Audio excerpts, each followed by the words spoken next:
হে court কাচারি office আদালত গ্রামে গঞ্জের মামলা খাওয়া বোন ভাইয়া,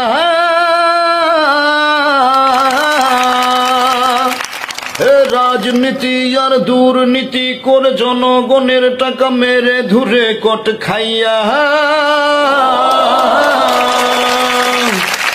ওর কেউ যদি কোনোদিন এমন করে তারপরে একদিন ধরা পড়ে, তাকে আর কেউ নাহি ঠেকাতে পারে।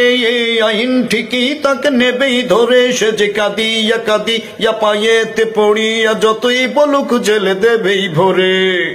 উঠবে যখন আদালতে হেলমেট পরে দেবে মাথাতে, সবাই থাকুক যত তার সাথে, তবু বলবে লোকেই ধরে মারে মারে মার। ডিম বরাবর ডিম বরাবর ডিম বরাবর মার, ডিম বরাবর ডিম বরাবর ডিম।